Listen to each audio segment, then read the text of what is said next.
While Ryan McCarthy looked out over the steppe in front of him, the Arctic wind bit him hard.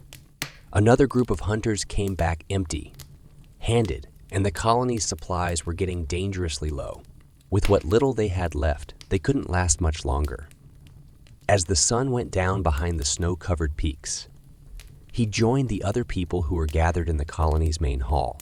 A heavy feeling of dread filled the air. After 3 failed hunts, people were getting antsy and wary of each other. Ryan took a seat next to Emma Wilson, the settlement doctor and his best friend. He wanted to feel safe and secure in her company. Barber, the head of the colony, stood up to talk to them. "We are in a terrible position. We wouldn't give up after another night of not having any fresh meat. I think we should send someone to check out the nearby Darkwater village. Check to see if things get better for them." There were murmurs in the crowd. Darkwater was quiet, and its lights around the edges had stopped working years ago. That way had not been gone by anyone since. "It's a fool's mission, one of the more experienced shooters," Garrett said. "Whatever happened to them could happen to us too. And if they have supplies to share," Barker replied. "We have to try, or we'll die slowly here. Who will be in charge of this trip?" All eyes turned away in fear of what lay beyond the colony walls, and there was a hush. Ryan then got up. "I'm going. It's worth the risk if they can help our people." Emma held his arm next to him and begged with her blue eyes. "Don't do that. Sighed, you have no idea what's there." Though, because people trusted him to keep them safe. Ryan got his team together at the edge of the village the next morning. Lucas Myers, who used to be an engineer in the old world, offered to help out. Their big rover was sitting there full of rescued gear. Everything that could be saved. There were only 3 of them who went into the white silence beyond. Ryan was caught by Emma before he left. "Swear to me you'll be careful. I've lost too many already." He drew her close and wished they had more time. "Be strong. We'll be back soon." He got on the train with one last hug, and Barker wished them luck. The rover came to life and moved away, leaving Emma and the crew behind. As they drove, the frozen tundra kept rolling by, and the only things that stood out were the odd rock formation. Nerves were getting frayed after hours of not seeing Darkwater. Then Ryan saw something moving far away. A single person stumbling across the snow with no plan. They stopped, grabbed their guns, and slowly walked toward them. The man had skin as white as ice and eyes that sparkled like they were on fire. He let out an inhuman moan and lurched forward with surprising speed when he saw them. Ryan fired, and the shot echoed loudly. The man fell to the ground with a bullet hole in his chest. They stood there dumbfounded, trying to make sense of what they had seen. What in God's name? Lucas made a noise. In Darkwater, something was very wrong. It was getting dark when they got to Darkwater. There was a strange silence over the buildings that were covered in snow. As they drove slowly down the main road, the wind and the rover's engine were the only sounds that could be heard. "See any movement?" Ryan asked Lucas, who was looking through binoculars at the night.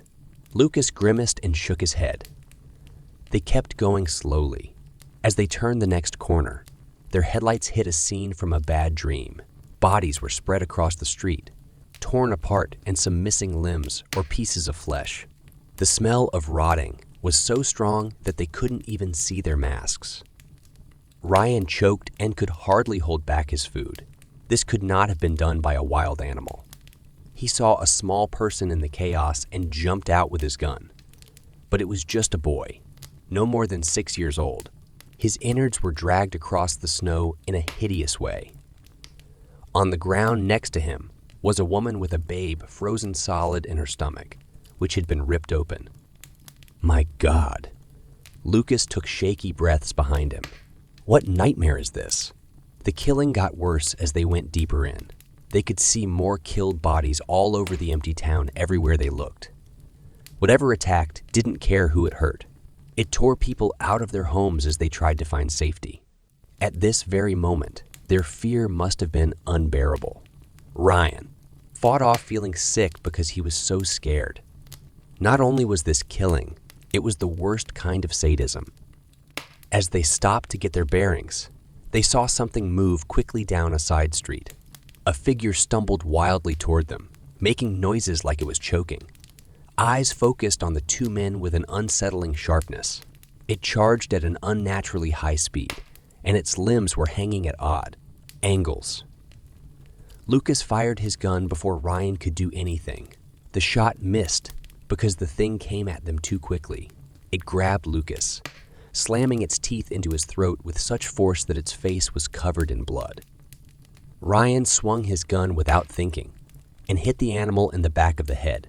It fell to the ground without any bones, freeing Lucas, who stumbled back and started hyperventilating in fear. Ryan just stared in shock. Yes, it was true, even though they knew it couldn't be. Even though this man was dead, his bloody wounds stained his shirt, and he moved and struck like he was still alive. They found dark water, but there was no longer any life there. It looked like death was just the beginning. Good God, what is happening? Lucas choked and was still shaking very badly. Ryan didn't have an answer. He just felt the same way inside. Tortured moans of pain could be heard through the ghost town's broken windows. They were the result of a curse that no one earned. Anything bad that used to live here had somehow gotten out, and it was going after them next.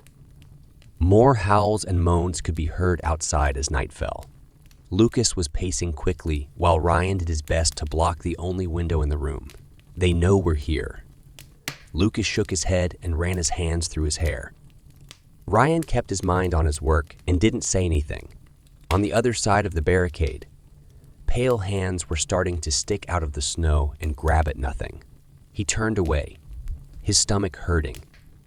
"We shouldn't have come here," Lucas mumbled quickly. "Death was always ready for us.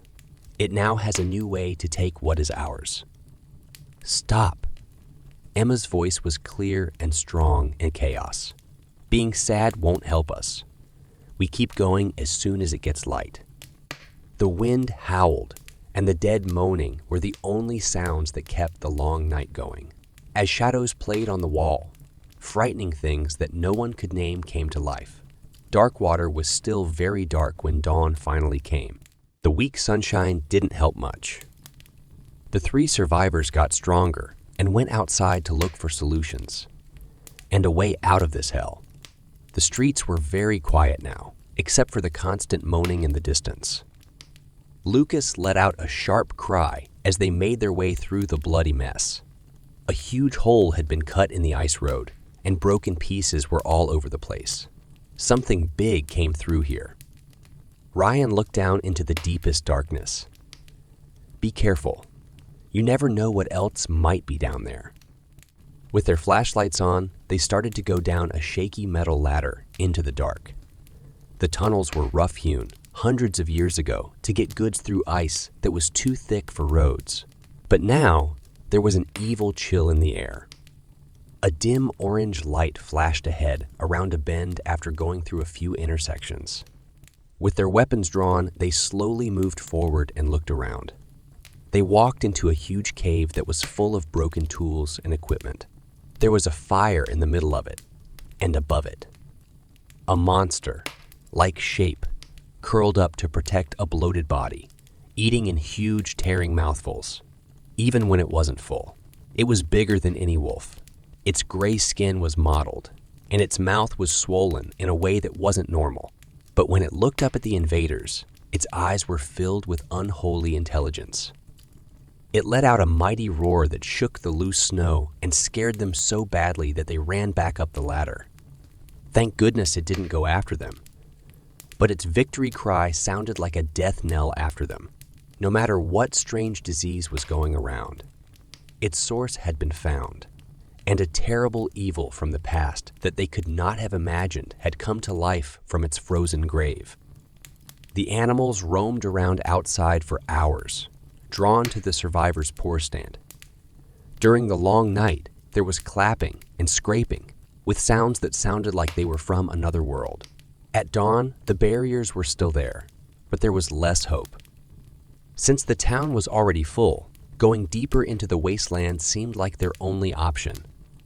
The three of them got what little food and water they could find and left in the dark. As silent as ghosts, they crept and blended into the thick fog.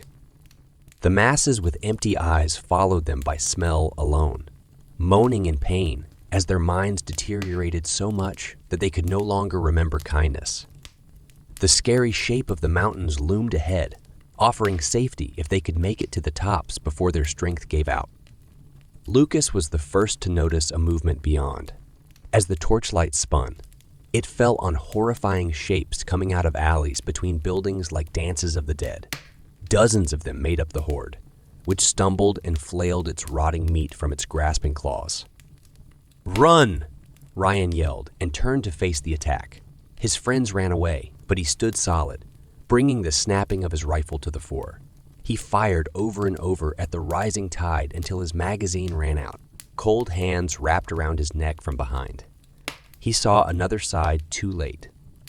A blur of bandages came flying through the space, and Emma's hatchet cut through bone in one wicked arc. The attacker was killed by her blow, just as Lucas came back and grabbed Ryan by the coat and pulled him into the night. As Darkwater fell behind them into a consuming chaos, they ran away with writhing limbs and inhuman groans. Before dawn colored the eastern sky, hills were close enough to reach. Lucy stopped to catch her breath and then fell to the snow, coughing very hard. There was a sickness going around, and the body was giving in when the will didn't. There was no way to slow down now. "Help me," Ryan begged, as he bent down to help his friend who was hurt. He and Emma shared Lucy's weight and carried her through the dark rocks and upslopes made by glaciers in the past. As the infected chased, shadows moved behind them, making them look ghostly as dawn came up. Finally, they reached the top of the last hill just as the dead came out from below, their shapes visible against the new morning light. Ryan felt numb relief when he saw the frosty roofs of their village off in the distance. But there were still miles of untouched tundra in between, and behind them was a whole society that had risen and was determined to spread its disease. Ryan clenched his teeth and picked up Lucy again. "Keep going. We'll get back home." With the setting sun behind them, three shapes fell into the vast white void, being chased by a darkness that would only become clear at night.